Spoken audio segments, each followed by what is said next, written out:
Merhaba, hoş geldiniz. Bugün harika bir tarifle karşınızdayım.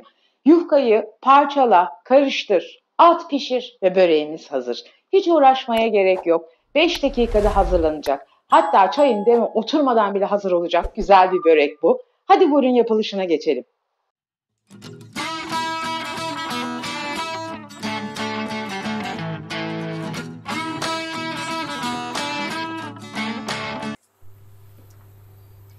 2 adet yumurtayı kasemizin içerisine alıyoruz, güzelce çırpıyoruz. Yumurtamızın üzerine de yarım çay bardağı sıvı yağını ilave ediyorum. Klasik çay bardağı. Yarım çay bardağı sıvı yağımın üzerine de 1 çay bardağı sütümü koyuyorum. Güzelce çırpıyorum. Bütün karıştırma işlemim bu kadar. Çok kolay. Biraz tuz, karabiber. Çekme karabiber daha lezzetli geliyor bana. Çekme karabiber koyuyorum. Benim bir 50-100 gram kadar lor peynirim vardı. Çok yağlı değil, fazla tuzlu da değil. Onu ilave ettim. Karabiberimi çekiyorum. Güzelce de karıştırıyorum. Yarım avuç maydanozum var. Maydanozumu minik minik doğruyorum. Siz arzu ettiğiniz kadar koyabilirsiniz. Maydanozlu börek gerçekten çok lezzetli oluyor.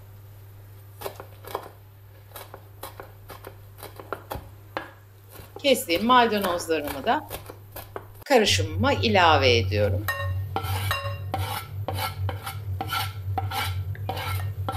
Hemen çok kolay, pratik, 2 dakikada yapılacak bir börek arkadaşlar.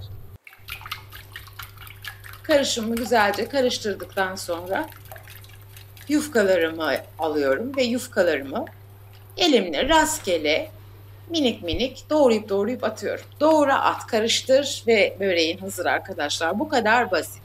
Pırtık böreğinin bir değişik versiyonu, ona benzer. O da oynatma listelerimde, börek tariflerimde var. İzlemenizi öneririm. Gördüğünüz ölçüde, ufaklıkta. Ebatlar hiç önemli değil. Parçala, at ve bütün karışımı karıştır güzelce. Şimdi ocağımızın başına geçebiliriz. Tavamı orta ateşimde biraz kısık olarak ısıtıyorum. Üzerine sıvı yağımı koyuyorum ve fırçam yardımıyla her yerini güzelce yağlıyorum. Tavanıza güveniyorsanız yağ koymayabilirsiniz. Ve karışımımı tavamın içerisine olduğu gibi döküyorum, boca ediyorum ve bir spatula yardımıyla yerleştiriyorum.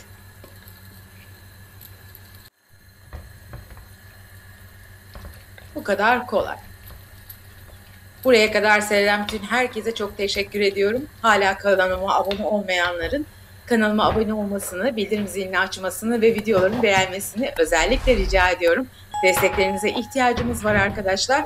Size faydalı olmak için çok yoğun videolar çekiyorum. Umarım hepsini izliyorsunuzdur. Şimdi kapağımızı kapattık. 10 dakika orta kısıklıktaki ateşte altını pişirdim. Bir tabak yardımıyla çevirdim. Tekrar pişmeyen alt kısmını tavaya koyuyorum. Yaklaşık bir 10 dakikaya yakında alt tarafı pişiriyorum. Böreğimiz hazır arkadaşlar, pişti. Tabağıma alıyorum. Kesip servis edeceğim. Ne zaman canınız börek çekse, sahurda, iftarda, acil bir misafiriniz gelse, İnanın 5 dakika sürmüyor hazırlığı. Umarım tarifimi beğenmişsinizdir. İşte buyurun, böreğim bu. Tarifimi beğendiyseniz videomu beğenmeyi, kanalıma abone olmayı ve bildirim zilini açmayı lütfen unutmayın. Bir sonraki güzel tarifimizde buluşmak üzere. Sevgiyle kalın. Hoşça kalın.